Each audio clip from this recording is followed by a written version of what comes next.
चलो ध्यान देते हैं। पहला वाला हो गया था ना पूरा। दूसरा एग्जाम्पल बोलो क्या दिया है। दूसरा एग्जाम्पल क्या बोले थे,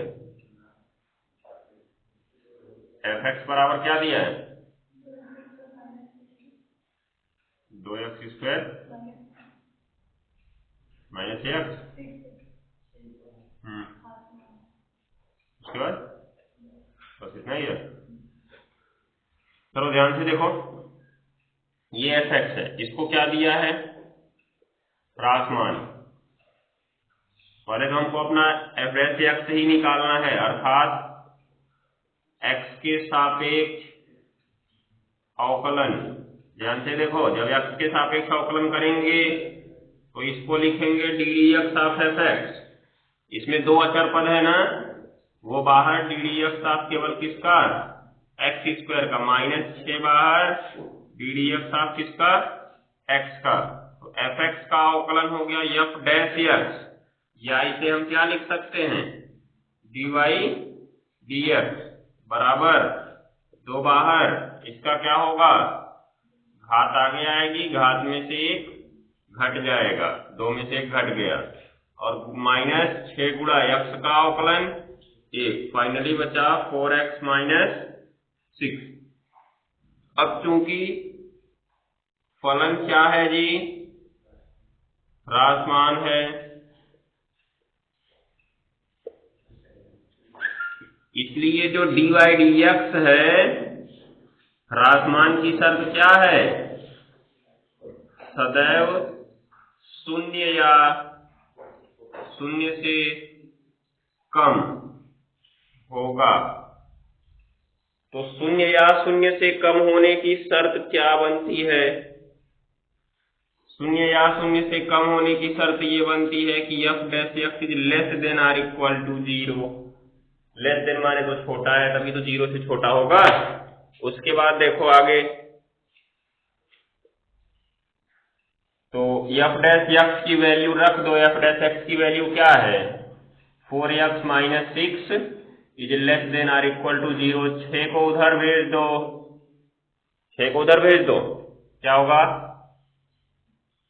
6 हो गया, x is less than or equal to 6/4, cut गया 3 और 2, मतलब 3, ये 2 3 6, 2 दूनी 4, x is less than or equal to 3/2।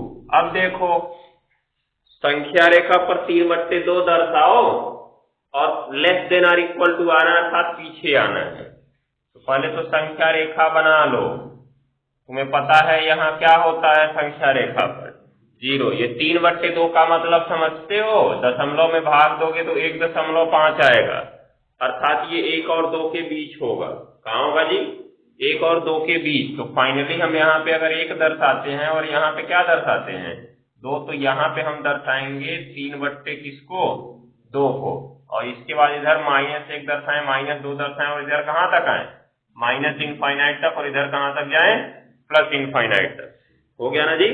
अब जो हमने 3/2 दर्शाया वो 1 और 2 के बीच में था, इस पे गोला कर लो, कर लिए।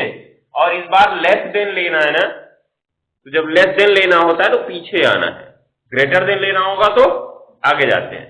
तो लेस देन लेना है, इसलिए यहां से हम पीछे किसकी साइड में चले आएंगे, -इनफाइनाइट की साइड में। तो देखो दो चीजें तुमको मिली, एक -इनफाइनाइट और एक 3/2। तो जब हम अंतराल लिखते हैं तो अंतराल में पहले छोटा वाला लिखा जाता है, फिर बड़ा वाला लिखा जाता है। तो अब बताओ 3/2 में और -इनफाइनाइट में छोटा कौन होगा, -इनफाइनाइट, क्योंकि ऋणात्मक संख्याएं सदैव क्या होती हैं, छोटी होती हैं। तो -इनफाइनाइट तुम पहले लिखोगे, और इनफाइनाइट के साथ तो हमने कभी कहा नहीं कि क्लोज इंटरवल लगाओ, इनफाइनाइट के साथ हमेशा ओपन इंटरवल लगता है, क्योंकि इनफाइनाइट कभी आता ही नहीं है। उसके बाद कॉमा लगा के लास्ट में क्या लिखेंगे, 3/2, इसके साथ क्लोज लगा सकते हो क्योंकि इक्वल टू साथ में लगा हुआ हो जाएगा। तो इसका उत्तर ये होगा।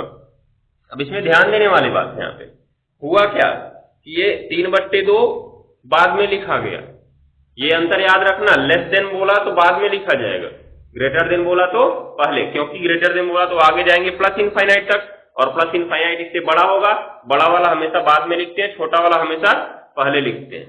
नहीं तो पता चला कि जल्दी जल्दी में इसको भी लिख दो 3/2 कॉमा -इनफाइनाइट, माइनस इनफाइनाइट लिखने का मतलब वो बड़ा कर रहे हो तुम, समझ गए? तो लिख सकते हो इसको। इस तरह से सवाल को हल करना है। अभी देखो ये सवाल तो था हमारा एक एक मान मिल रहा था, जैसे देखो ये 4x - 6 मिल गया, इसके पीछे भी जो मिला था एक ही मान मिला था ना। अब इसके बाद वाले में क्या होगा, गुणनखंड मिलेगा। तो अब गुणनखंड मिलेगा तो वो बराबर वाले की तरह नहीं लगेगा कि बराबर वाले में जब हमने कक्षा 10 में द्विघात समीकरण का गुणनखंड किया था तो दो गुणनखंड मिले, पहले को भी 0 के बराबर दूसरे को भी 0 के बराबर करके x की वैल्यू निकाल दी। यहाँ पे थोड़ा ध्यान देने की जरूरत होगी कि अगर 0 से बड़ा दे रहा है तब गुणनखंडों को कैसे करते हैं, और अगर 0 से छोटा दे रहा है तब गुणनखंडों को कैसे करते हैं। इस स्थिति में आंसर में बदलाव होगा। ठीक, तो इसको नोट करो, फिर देखते हैं तीसरा चौथा।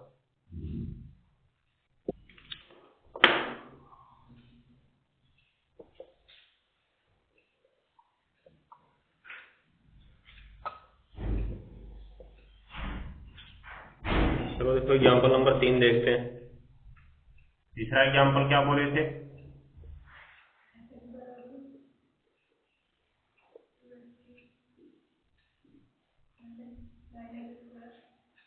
माइनस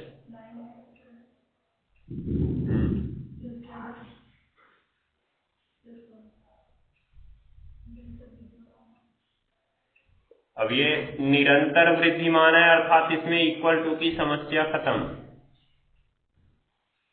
मतलब जो मान आएगा उसकी साइड भी अब ओपन इंटरवल लगेगा, ध्यान दिए रहना। हो गया? तो अभी ध्यान से देखो सवाल को, इसका भी हमको क्या करना होगा जी, x के सापेक्ष अवकलन करना होगा। तो D D x of F x, इसमें दो बाहर डी डी एक्स ऑफ किसका, एक्स क्यूब का, -9 बाहर डी डी एक्स ऑफ किसका, एक्स स्क्वायर का, और प्लस 12x 12 बाहर डी डी एक्स ऑफ किसका, x का, और इधर डी डी एक्स ऑफ किसका, 1 का। हो गया ना? तो इसमें देखो दो तो बाहर, इसमें x क्यूब का होगा तो घात आगे आएगी, घात में से 1 घट जाएगा। 9 यहाँ पे बाहर, 2 आगे आएगा, 2 में से 1 घट जाएगा, और प्लस 12 बाहर, x का अवकलन 1 और प्लस 1 का अवकलन 0। फाइनली यहाँ पे बचा 6x स्क्वायर - 18x + 12। हो गया ना?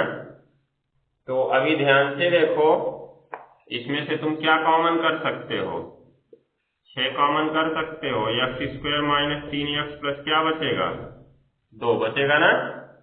तो चूंकि फलन क्या है, निरंतर वृद्धिमान है। क्या है जी, निरंतर वृद्धिमान है, इसलिए dy dx, इसी को तो dy dx या f' कहेंगे ना।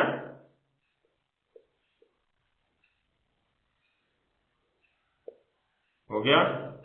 देखो dy dx का मान सदैव क्या होगा जी, 0 से अधिक होगा, मतलब इसमें 0 भी नहीं होगा, ध्यान देना। तो अब क्या लिख सकते हो, इसको नोट करो, तब आगे फिर से ऊपर से शुरू करेंगे, क्योंकि इसमें थोड़ा बड़ा करना होगा।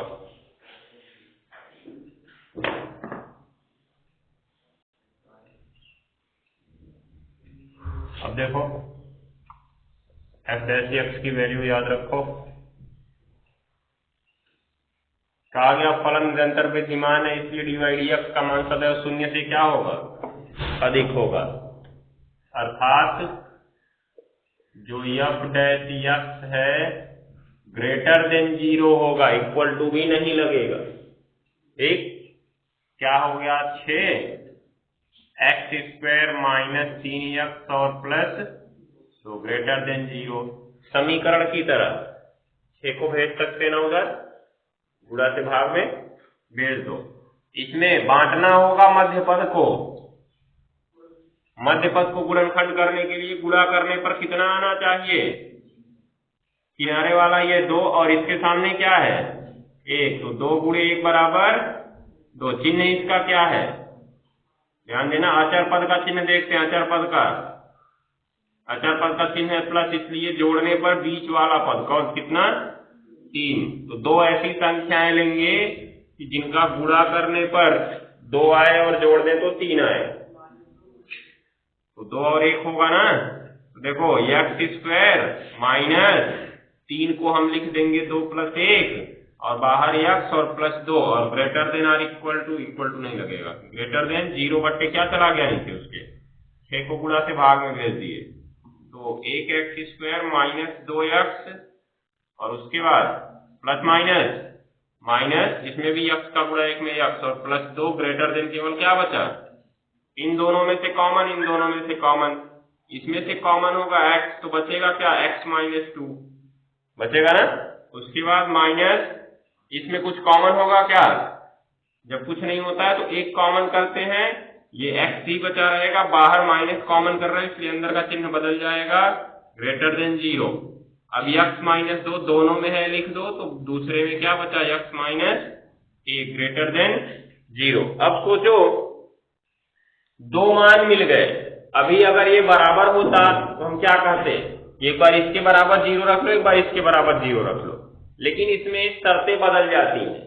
अगर ये 0 से बड़ा दिख रहा है, समझ गए, तब तो दोनों सीधे सीधे ले लिए जाएंगे कि दोनों को 0 से बड़ा कर दिया जाए या दोनों को 0 से छोटा कर दिया जाए। क्यों जी, अगर मान लो ये 0 से बड़ा है, मान के चलो इसका मान 3 है, ठीक है, अभी तो 0 से बड़ा है, ये भी 0 से बड़ा है, इसका मान क्या है 2 है, दिख रहा है। उसके बाद 3 दूनी क्या हो जाएगा 6, वो भी 0 से क्या होगा बड़ा होगा, हो गया। अब मान लो इसका मान -3 है, इसका मान -2 है, ये तो दोनों 0 से छोटे हो गए ना, दिख रहा है, -3 भी 0 से छोटा है, -2 भी 0 से छोटा है, लेकिन जब इसका गुणा करेंगे तो क्या आएगा +6 आएगा जो कि 0 से बड़ा ही है, दिख रहा है। इसका मतलब यहाँ पर 2 शर्तें बन सकती हैं, कौन कौन सी, या तो दोनों को 0 से बड़ा कर दो या तो दोनों को 0 से छोटा कर दो। क्यों, क्योंकि जब दोनों 0 से बड़े होंगे तो प्लस प्लस में रहेंगे और प्लस प्लस का गुणा प्लस ही आएगा जो कि 0 से हमेशा बड़ा होगा ना। और दोनों को अगर 0 से छोटा कर दें दोनों माइनस हो जाएंगे, क्या हो जाएंगे माइनस, दोनों माइनस होंगे, और फिर भी माइनस माइनस का गुणा क्या होता है प्लस होता है, और प्लस वाली संख्या 0 से हमेशा क्या होती है बड़ी होती है। इसका मतलब यहाँ पे 2 शर्तें बनेंगी, एक बार या तो इनको ग्रेटर देन लिया जाए, एक बार या तो इनको लेस देन लिया जाए। तो क्या क्या करेंगे हम, देखो, अतः केस फर्स्ट, जब x - 2 ग्रेटर देन 0 हो, अर्थात पहला वाला 0 से बड़ा हो, तो दूसरा 0 से बड़ा लेंगे कि छोटा। जब पहला वाला बड़ा लिए हैं तो दूसरा वाला भी हमको बड़ा ही लेना होगा, ये ध्यान देना। तो x - 1 इज ग्रेटर देन 0, क्योंकि दोनों को जब बड़ा लोगे, 0 से बड़ा लेने का मतलब समझते हो धनात्मक, क्या धनात्मक, और जब दोनों को धनात्मक लिया जाएगा तभी तो दोनों का गुणनफल भी धनात्मक होगा, और जब दोनों का गुणनफल धनात्मक होगा तो उनका मान 0 से क्या होगा बड़ा होगा। अब दूसरी स्थिति जब लेंगे तो दोनों को 0 से छोटा लेंगे, दोनों 0 से छोटा होने का मतलब दोनों ऋणात्मक होंगे, और जब दोनों माइनस माइनस होंगे तब भी माइनस माइनस का गुणा क्या हो जाता है प्लस हो जाता है, ये चीज को ध्यान में रखना। तो इसको तो भेजोगे उधर तो x इज ग्रेटर देन 2 हो गया, तो x इज ग्रेटर देन 1 हो गया, दिख रहा है। मतलब x का मान 2 से भी बड़ा होना चाहिए, x का मान 1 से भी बड़ा होना चाहिए। बताओ कौन सी शर्त लगेगी, ध्यान से समझना। संख्या रेखा बना लो, यहाँ पे होता है 0, पीछे जाएंगे तो -∞, ये आए तो 1, ये आए तो 2, और इधर क्या गए +∞। हमने कहा एक ऐसी संख्या लो जो 2 से भी बड़ी हो और 1 से भी बड़ी हो, क्या लोगे, एक ऐसी संख्या लो जो 2 से भी बड़ी हो और 1 से भी बड़ी हो। 3, कम से कम 3 लेना होगा हमें। अगर इसके बीच में भी मान लो 1.5 हमने लिख के 1.5 ले लिया तो क्या वो सत्य होगा, नहीं होगा। क्यों? क्योंकि 1 से बड़ा तो हो रहा है, लेकिन क्या वो 2 से बड़ा हो रहा है? नहीं। अर्थात फाइनली हमारी संख्याएं किससे बड़ी ली जाएंगी? 2 से बड़ी ली जाएंगी, तभी वो दोनों शर्तों को पूरा करेंगी। इसका मतलब 2 से आगे अगर हम 3 लेंगे तभी कहेंगे कि हमारी शर्त पूरी हो रही है। 3 जो है 1 से भी बड़ा है और 2 से भी बड़ा है। दिखाई दे रहा है ना? तो क्या लिखेंगे? 2 से बड़ा लेना है ना, तो यहां पे लिखेंगे अंततः x का मान किससे बड़ा लेना होगा? 2 से बड़ा लेना होगा। ध्यान देना।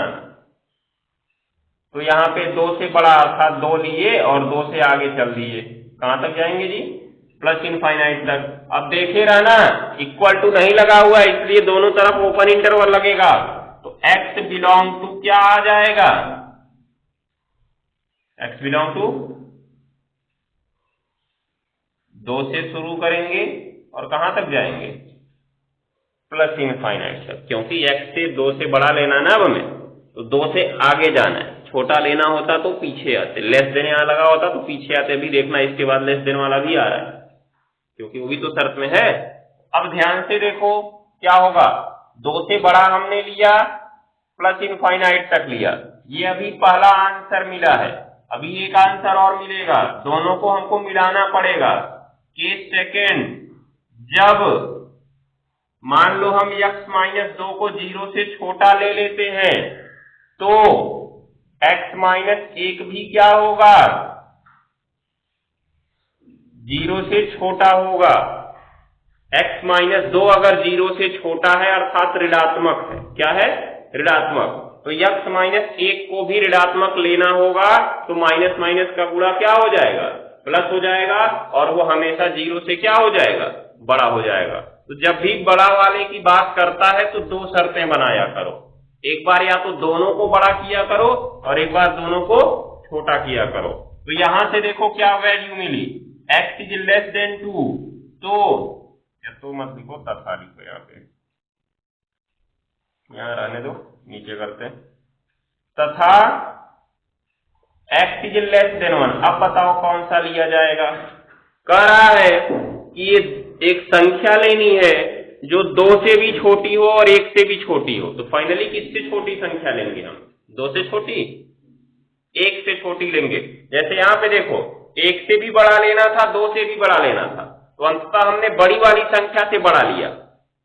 क्यों जी? क्योंकि अगर 1 से बड़ा लेते तो पता चलता 1.5 भी तो ले सकते थे, लेकिन अगर 1.5 लेते तो क्या वो 2 की शर्त को पूरा करता?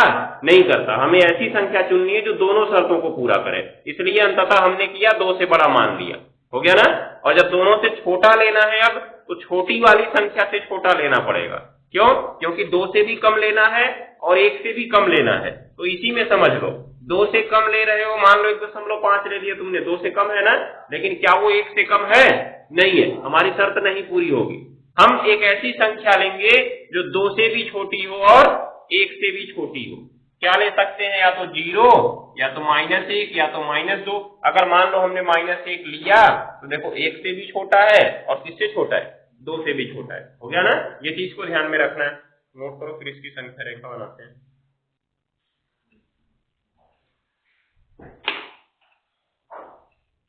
अब इसके लिए पूरा विस्तार से रैखिक असमीका समझाना होगा, जो कि संभव नहीं है।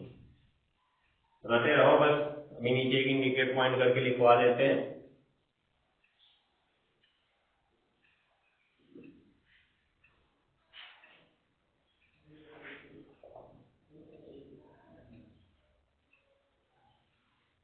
अब देखो, इधर देख लेते हैं इसकी संख्या रेखा। पहले तो संख्या रेखा बनाओ।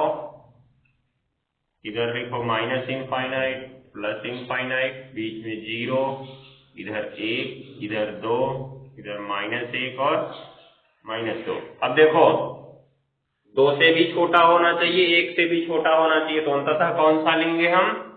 1 से छोटा लेंगे, क्योंकि अगर 2 से छोटा लिए तो दोनों शर्तें पूरी नहीं होंगी, याद रखे रहना। इसीलिए हम 1 से छोटा लेंगे और कहां तक जाएंगे? माइनस इनफाइनाइट तक, क्योंकि कोई बाउंडेशन सवाल में नहीं लगाई गई है। सवाल में कोई प्रतिबंध नहीं लगाया गया। अभी मान लो ना यहाँ पे देखो, यही अगर थोड़ा सा बदल गया होता कि x इज ग्रेटर देन 1 हो गया होता, दिखाई दे रहा है, तो अर्थ निकलता कि x का मान 2 से छोटा होना चाहिए और 1 से बड़ा होना चाहिए। समझ गए? तो 2 से छोटा परंतु 1 से बड़ा, मतलब जो 1 है और ये 2 है, 1 से इधर जाना होता और 2 से इधर आना होता, तो हमारी संख्या रेखा बस यहाँ से यहीं तक रुक जाती और उत्तर हमारा आता 1 और 2। आया समझ में? लेकिन यहाँ पे दोनों छोटा है बोल दिया ना, इसलिए हमने क्या किया, जो उसमें छोटी वाली संख्या थी उससे छोटी संख्या लिया और कहां तक गए, माइनस इनफाइनाइट तक, क्योंकि आगे कोई बाउंडेशन या प्रतिबंध नहीं था हमारे लिए, इसलिए हम कहां तक चले गए, माइनस इनफाइनाइट तक चले गए। तो इसका बिलोंग क्या होगा जी, x बिलोंग टू, पीछे आ रहा है ना माइनस इनफाइनाइट से, कहां तक जी, 1 तक, दिख रहा है। अब आंसर क्या होगा, अतः ह्रासमान है, क्या था ये, निरंतर वृद्धिमान था ना, निरंतर वृद्धिमान के लिए फलन का अंतराल। अब देखो, ये 2 से ज्यादा मान भी ले सकते हैं और 1 से कम वाला मान भी ले सकते हैं, बस नहीं ले सकते हैं तो कौन सा, जो 1 से 2 के बीच में है, दिखाई दे रहा है। देखो, इसके पहले वाले में संख्या रेखा इधर से आगे बनी हुई है, इसमें 1 से पीछे बनी हुई है, बस छूट कौन रहा है, बीच वाला ना, तो बीच वाला छोड़ दो, बाकी सब ले सकते हो। तो आंसर क्या बनेगा, x बिलोंग टू, इधर वाले का अंतराल क्या बना, माइनस इनफाइनाइट से कहां तक, 1 तक, और यूनियन लगा दो, यूनियन का मतलब संघ, दोनों का मिला के लिया जाएगा, अर्थात इधर वाले का भी और इधर वाले का भी, जो इधर वाला था, ठीक है। तो इसका वाले का आंसर क्या मिला था, 2 इनफाइनाइट, तो इसका उत्तर ये होगा, माइनस इनफाइनाइट का 1 यूनियन 2 इनफाइनाइट, दोनों लिए जा सकते हैं, बस लिया कौन नहीं जा सकता है, 1 से 2 के बीच का मान हो जाएगा, ये ध्यान में रखना। बाकी सब पर ये क्या होगा, वृद्धिमान ही होगा। अगर 1 से 2 के बीच कोई मान ले लिए तब ये वृद्धिमान ना होके क्या हो जाएगा, ह्रासमान हो जाएगा। ठीक, तो नोट कर लो।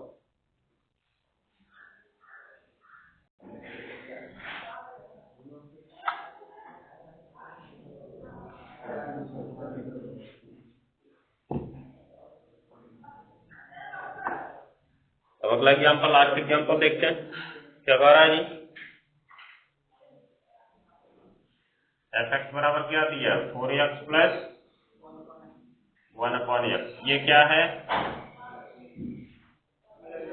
निरंतर ह्रासमान है। अब ध्यान से देखना, पहले तो इसका x के सापेक्ष क्या करोगे, बात मत करो, x के सापेक्ष अवकलन, तो D D x of F S बराबर 4 बाहर डी डी एक्स ऑफ क्या, x, और plus D D x of x की घात क्या, -1 हो गया ना। क्यों -1 किए, क्योंकि x नीचे था ना, इसलिए उसको ऊपर ले जाके -1 घात कर सकते हैं। तो 4 इधर x का अवकलन 1 प्लस इसमें देखो घात आगे आएगी और घात में से 1 घट जाएगा, तो 4 माइनस हो गया, और देखो x की घात कितना बचा, -2, बेचारे को फिर नीचे भेज दो, फिर +2 हो जाएगा। लसा ले सकते हैं, क्या लसा ले सकते हैं जी, x² लसा ले सकते हैं ना, तो इसमें होगा 4x² - 1। उसके बाद चूंकि फलन क्या है, निरंतर ह्रासमान है, हो गया, इसलिए जो डायरेक्ट करते हैं f' लेस देन क्या होगा, 0। निरंतर वृद्धिमान होता है तो ग्रेटर देन 0 था, ह्रासमान है तो लेस देन 0 होगा। अब देखो इधर बात मत करो, जब इसको रखेंगे तो 4x² - 1 upon x square is less then क्या जी 0।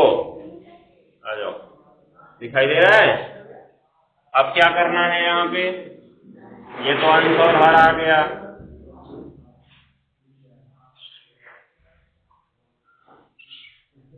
अब बताओ इसमें शर्त क्या बनेगी। पहली चीज तो ये फिक्स याद रखो, हर कभी 0 नहीं हो सकता है, हर कभी 0 नहीं हो सकता है, ठीक है। आ जाओ, अब इसको अगर 0 से छोटा बनाना चाहते हो तो इसमें एक को 0 से बड़ा लेना होगा और एक को 0 से छोटा लेना होगा। क्यों जी, क्योंकि एक तो माइनस बनेगा एक तो प्लस बनेगा, तभी तो माइनस प्लस पूरी भिन्न ऋणात्मक होगी और मान 0 से क्या होगा, छोटा होगा। तो क्या करेंगे, एक बार लिया जाए 4x square minus 1 is less then 0, मतलब ऊपर वाले को क्या किए 0 से छोटा लिए, तो एक्स स्क्वायर इज क्या होगा, ग्रेटर देन 0 होगा, होगा ना। अब क्या करना है, 4x स्क्वायर इसको फिर बांटे,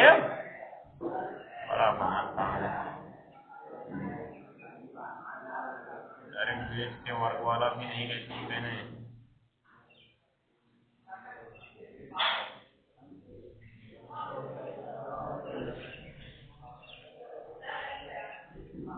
इसको लिखो 2x का स्क्वायर माइनस 1 का स्क्वायर लेस देन 0। अब वर्गांतर नियम लगेगा, एक में +1 और एक में -1 इज लेस देन 0। अब देखो यहाँ पर दोनों मान 0 से छोटा लेना, मतलब यह क्या कह रहा है कि दोनों का जो गुणनफल हो 0 से छोटा हो। 0 से छोटा होने का मतलब ऋणात्मक हो। अब यही सोचो, दोनों को 0 से छोटा लिया जाए कि एक ही को 0 से छोटा लिया जाए।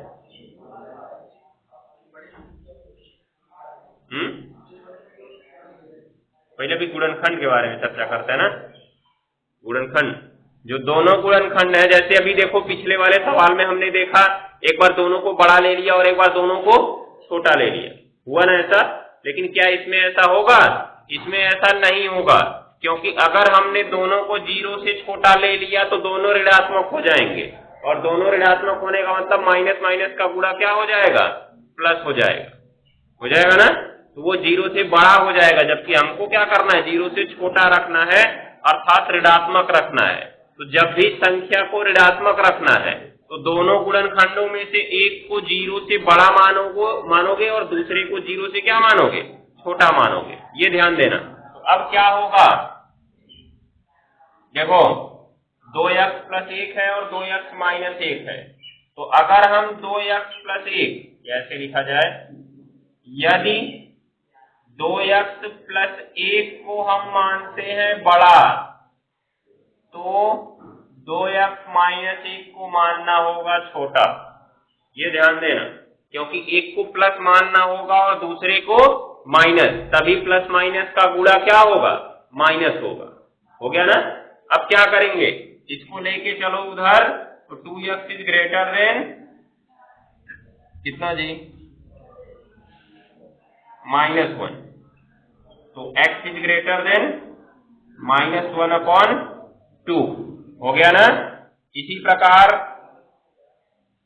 तथा इसका देखो 2x is less then 1, 2x is less then, x is less then 1/2। अब यहाँ पे आ गया जो पिछले सवाल की चर्चा अभी कर रहे थे, कह रहा है x का मान बड़ा होना चाहिए -1/2 से होना चाहिए, और x का मान छोटा होना चाहिए किससे, 1/2 से। संख्या रेखा बनाओ, अभी देखो समझ जाओगे। ये है हमारी संख्या रेखा, यहाँ होता है 0, 0 के बाद -1/2 आएगा, तब 1 आएगा, आएगा ना।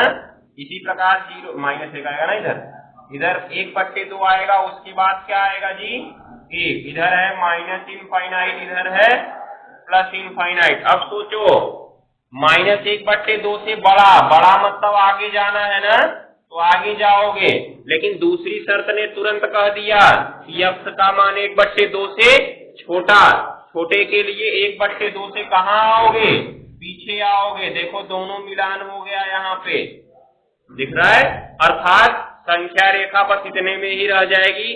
अगर आगे ले लिए तो बात को ध्यान से समझो, अगर हमने 1 ले लिया, क्या ले लिया जी, 1, तो वो -1/2 से बड़ा तो है, परंतु क्या 1/2 से छोटा है, वो नहीं है, शर्त काम नहीं करेगी। ऐसे ही इधर अगर -1 ले लो, तब तो वो -1/2 से छोटा है क्योंकि उसके पीछे है, दिख रहा है, परंतु क्या वो -1/2 से बड़ा है, नहीं है। इसलिए अब आंसर हमारा क्या बनेगा, x बिलोंग, इधर रहेगा तुम्हारा -1/2 और उधर रहेगा तुम्हारा 1/2, हो जाएगा। ऐसे ही जब दूसरा वाला बनाएंगे तो उसका भी यही आएगा, इसमें बस यही उत्तर आएगा। अब उसके बाद ये भी देखो, यहां पे भी एक चीज कर सकते हो अभी, तथा x इज ग्रेटर देन क्या होना चाहिए जी, 0 होना चाहिए, देख रहे हो, मतलब x 0 नहीं होना चाहिए, तो यहाँ पे हम क्या कह सकते हैं, -0 कर सकते हैं। क्यों, क्योंकि अगर 0 तुमने ले लिया तो नीचे का मान 0 हो जाएगा, और जैसे ही नीचे 0 हुआ पूरे फलन का मान क्या हो जाएगा, इनफाइनाइट हो जाएगा। क्या हो जाएगा जी, इनफाइनाइट, ठीक है ना, ये चीज को ध्यान में रखना। तो 0 यहाँ माइनस करना होगा, 0 माइनस करना होगा, क्योंकि हर में क्या है, x है, ये याद रखना। जब भी हर में x आता है तो तुम 0 कभी नहीं ले सकते हो, हर में अगर x आ गया तो 0 इसलिए नहीं ले सकते हो क्योंकि हर में जैसे ही 0 रखोगे पूरे फलन का मान क्या हो जाएगा, इनफाइनाइट हो जाएगा, जो कि हमें नहीं करना है, हमें इनफाइनाइट नहीं करना है, हमें फलन का मान चाहिए हो, समझ गए। तो इसका आंसर तुम्हारा ये बनेगा, 0 घट जाएगा उसमें से।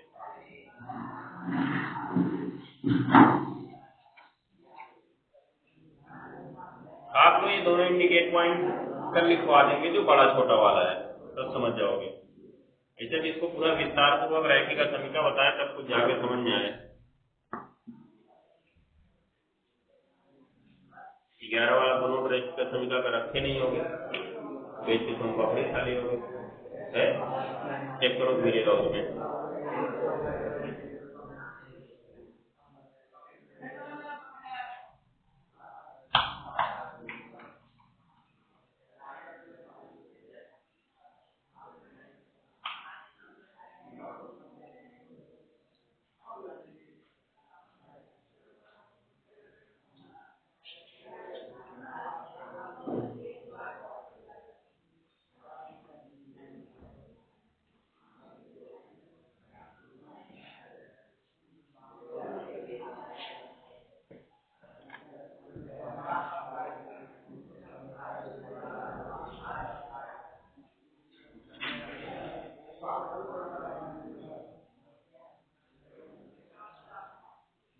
आप लोग आगे कल शुरू करेंगे।